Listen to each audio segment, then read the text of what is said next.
something heroic. He takes our world, validates our distrust of it, and then helps us to see that there's a chance to transcend the muck. He tells us that even if we fail in our struggles, we are still worthy enough to pass on our energies in the survival of humanity.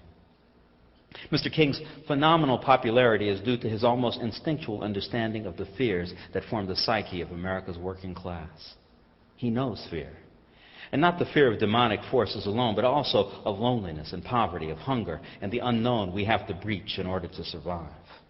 We go with him to the Walmart and to the mechanic who always charges $600 no matter why you went there. He shares with us the awesome reverence for life, that magical formula that not even the most arrogant scientist or cleric or critic would dare to define.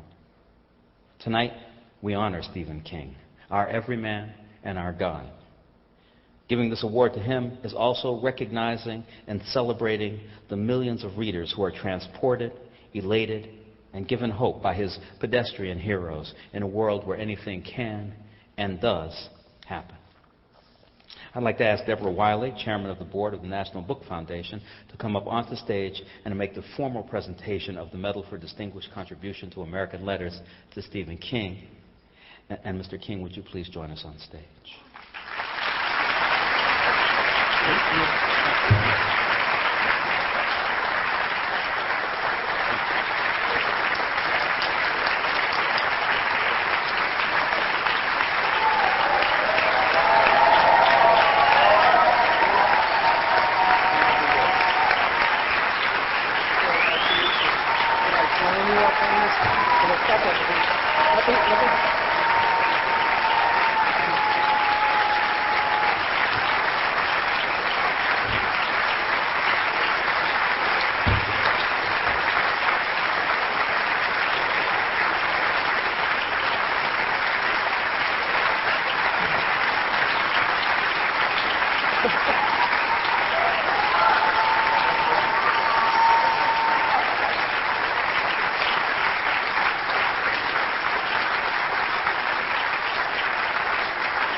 Stephen King, the Board of Directors of the National Book Foundation is extremely honored to present you with the Distinguished Contribution of American Letters Award for this year, 2003.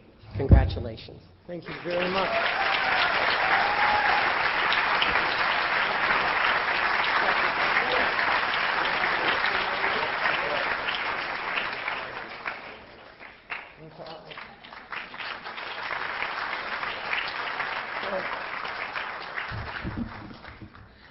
Thank you all. Thank you for the applause and thank you for coming. I'm delighted to be here, but as I've said before, in the last 5 years, I'm delighted to be anywhere. And this isn't in my speech, so don't take it out of my allotted time. There are some people who've spoken out passionately about giving me this medal. There are some people who think it's an extraordinarily bad idea. There have been some people who've spoken out who think that it's an extraordinarily good idea. You know who you are and where you stand, and most of you who are here tonight are on my side. I'm glad for that.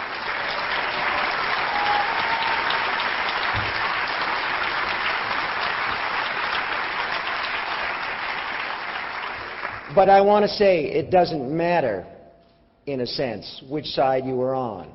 The people who speak out because they are passionate about the book, about the word, about the page.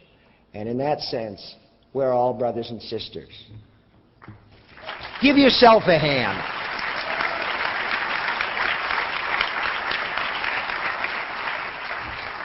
Thanks. Now, as for my remarks, structure for Wednesday. Oh, that's the agenda. The only person who understands how much this award means to me is my wife, Tabitha. I was a writer when I met her in 1967, but my only venue was the campus newspaper, where I published a rude weekly column. It turned me into a bit of a celebrity, but I was a poor one, scraping through college thanks to a jury-rigged package of loans and scholarships. A friend of Tabitha Spruce pointed me out to her one winter day as I crossed the mall in my jeans and cut-down green rubber boots. I had a bushy black beard. I hadn't had my hair cut in 2 years, and I looked like Charlie Manson. My wife-to-be clasped her hands between her breasts and said, "I think I'm in love," in a tone dripping with sarcasm. Tabby Spruce had no more money than I did, but in sarcasm she was loaded. When we married in 1971, we already had one child. By the middle of 1972, we had a pair. I taught school and worked in a laundry during the summer. Tabby worked for Dunkin' Donuts. When she was working, I took care of the kids. When I was working, it was vice versa. And writing was always an undisputed part of that work. Tabby finished the first book of our marriage, a slim but wonderful book of poetry called Grimoire. This is a very atypical audience, one passionately dedicated to books and to the Word. Most of the world, however, sees writing as a fairly useless occupation. I've even heard it called mental masturbation, once or twice by people in my family. I never heard that from my wife. She'd read my stuff and felt certain I'd someday support us by writing full-time instead of standing in front of a blackboard and spouting on about Jack London and Ogden Nash. She never made a big deal of this. It was just a fact of our lives. We lived in a trailer, and she made a writing space for me in the tiny laundry room with the desk and her Olivetti portable between the washer and dryer. She still tells people that I married her for that typewriter, but that's only partly true. I married her because I loved her and because we got on as well out of bed as in it. The typewriter was a factor, though.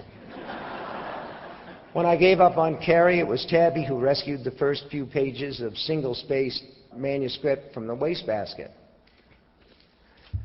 Told me it was good, said I ought to go on. When I told her I didn't know how to go on, she helped me out with the girls' locker room stuff. There were no inspiring speeches. Tabby does sarcasm. Tabby doesn't do inspiration. Never has. It was just, this is pretty good. You ought to keep it going. That was all I needed, and she knew it. There were some hard, dark years before Carrie. We had 2 kids and no money. We rotated the bills, paying on different ones each month. I kept our car, an old Buick, going with duct tape and baling wire. It was a time when my wife might have been expected to say, "Why don't you quit spending 3 hours a night in the laundry room, Steve, smoking cigarettes and drinking beer we can't afford?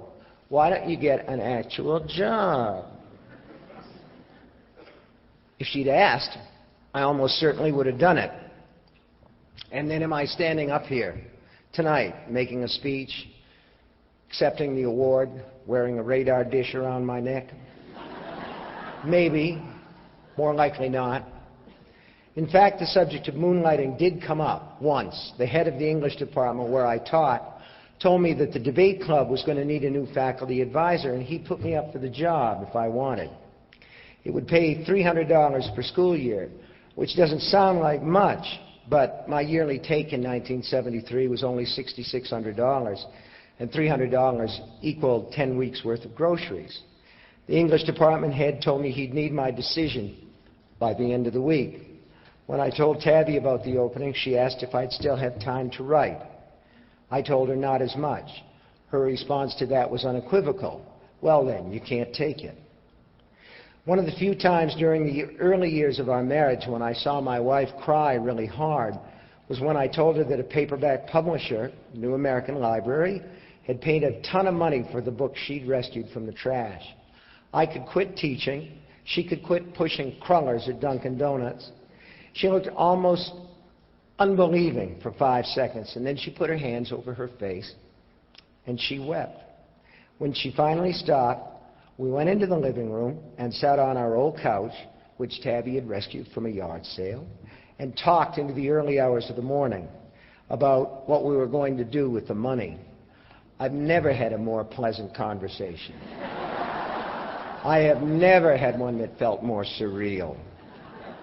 My point is that Tabby always knew what I was supposed to be doing, and she believed that I would succeed at it.